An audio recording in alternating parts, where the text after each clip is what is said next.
kita pengen tadabbur ayat supaya bisa healing perasaan kita yang sedang terluka, healing tentang beban kita.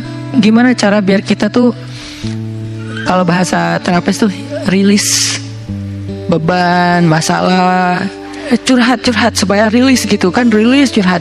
Oke, itu salah satu metode.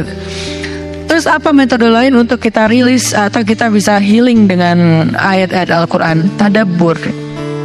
Jadi ada tafakkur, ada tadabbur, ada terapi. Islam itu banyak banget hal-hal yang bagus, tapi tidak ada yang lebih indah dan lebih tepat dan lebih efektif daripada terapi dengan tadabbur Al-Quran. Bukan hanya baca, tapi tadabbur Al-Quran. Menghayati, memahami pesan-pesan Allah di dalam Al-Quran. Makanya ketika Nabi punya masalah, obatnya Al-Quran. Itulah kenapa di dalam Al-Quran Allah menyebutnya wasyifa'un lima fis sudur. Dia itu obat, penyembuh, bahkan bukan obat. Kalau obat itu dawa, kalau syifa penyembuh. Dawa belum tentu sembuh, bisa sembuh bisa enggak. Tapi kalau syifa ya udah pasti sembuh. Maka Allah menyebutkan Al-Quran itu sebagai bukan dawa, tapi disebutkan sebagai syifaun lima fis sudur, obat hati, obat jiwa, obat mental. Walaupun banyak ulama menganggap bahwa dia juga bisa menjadi obat fisik, dan saya percaya itu.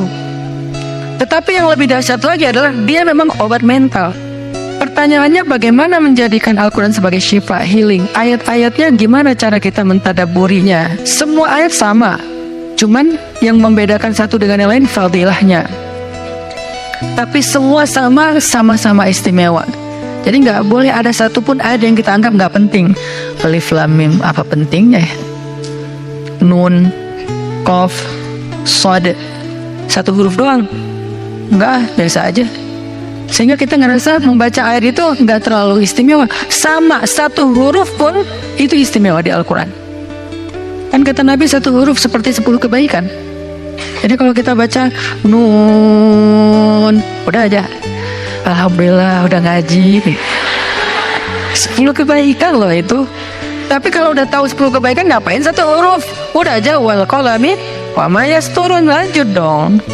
Udah tahu tuh 10 kebaikan cuma satu huruf, sayang banget ya, tak ada waktu. Dan ketika membacanya, jangan target saya harus cari waktu yang tepat nih buat baca Quran biar khatam 1 juz. Jangan cari waktu yang tepat, susah. Lama-lama sampai malam akhirnya nggak kebaca. Asal ada waktu baca aja dulu, dapat setengah halaman, dapat 2 baris, dapat 1 baris, pokoknya baca aja dulu.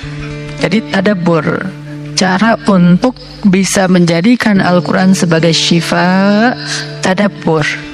Bagaimana dulu Nabi, sahabat, orang-orang solih mentadabburi Al-Quran? Yang pertama adalah mereka membaca Al-Quran secara tematik, supaya kita dapat sesuai dengan problem kita, masalah kita, hajat kita. Tematik. Lagi ada masalah apa kita? Karena ayat Al-Quran turun kepada Nabi pun secara tematik, secara kontekstual. Apa yang dialami Nabi, itulah ayatnya. Al-Quran tidak turun sekaligus kepada Nabi, turun sekaligusnya itu di Lauhul Mahfuz. Lalu sampai kepada Nabi berangsur-angsur selama 23 tahun. Kenapa berangsur-angsur, Ustaz? Dan kenapa nggak urut? Turunnya yang pertama adalah Al-Fatihah dan Al-Alaq. Kenapa sekarang Al-Fatihah lalu Al-Baqarah? Kenapa enggak Al-Fatihah, Al-Alaq, kemudian surat apa lagi yang berurutan sesuai dengan urutan turun? Kenapa kok dibalik-balik, kok diacak-acak? Karena Al-Quran turun itu secara tematik, teman-teman. Hikmahnya apa? Hikmahnya karena dia tidak turun untuk sekedar dibaca. Dia turun untuk ditadaburi supaya jadi solusi, petunjuk dalam hidup. Petunjuk apa? Petunjuk terhadap masalah yang lagi dihadapin. Dan kita nggak akan dapat petunjuk kalau nggak ngerti kan? Coba baca petunjuk penggunaan obat. Bahasanya bahasa bahasa Thailand misalnya.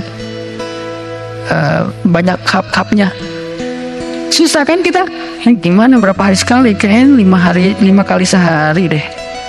Padahal cuma 2 kali sehari. Nggak bisa dapat petunjuk karena nggak ngerti. Maka supaya kita bisa tadabbur, kita pahami. Nah, memahami apa? Sesuai dengan tema. Kita boleh aja bagus banget malah baca Al-Quran secara berurutan, tapi itu target baca ya, target tilawah, bukan target tadabbur. Tadabbur beda sama tilawah. Tilawah tetap dia nggak usah diganggu gugat, udah segitu aja. 1 hari 1 juz, setengah juz, 2 bulan sekali khatam, sebulan sekali khatam, itu lanjut aja udah. Karena itu memang target membaca. Tapi target tadabbur beda sama target membaca. Bikin 2 target.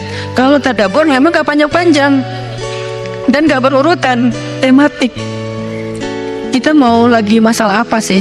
Gimana kita cari temanya Ustadz? 1, bisa nyari ke Simbah, Mbah Google, ayat tentang, klik keluar.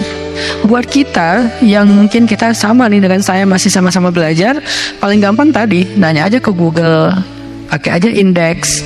Atau cara yang lebih, ini kalau mau, saya beberapa kali nyoba soalnya, kalau mau bukan ngetes ya, kalau mau agak sedikit lebih apa ya, seru nih, agak lebih seru. Tapi kalau belum berhasil jangan salahin saya ya. Kalau agak lebih seru nih, saya suka gini, pegang Quran, lagi ada masalah nih, Bismillah, ayatnya pas, wah ini saya banget nih. Bisa kayak gitu juga metodenya. Jadi kayak minta dibimbing sama Allah aja gitu. Tapi kadang-kadang dapat ayatnya tuh nggak sesuai tema saya, Ustaz, kata kita. Padahal kata Allah, ini yang kamu butuhin tuh ini nih. Bisa gitu juga, dengan syarat membukanya pakai Bismillah, bukan membuka yang itu ya Allah ya, yang itu ya. Jangan maksa. Allah lebih tahu. Bismillah. Ayatnya tentang makanan. Oh mungkin kita masalahnya emang masalah berat badan mungkin, atau masalah mubazir mungkin, sehingga merembet kemana-mana. Allahu alam. Tapi kalau mau lebih jelas ya udah cari pakai yang tadi, dapat ayatnya secara tematik.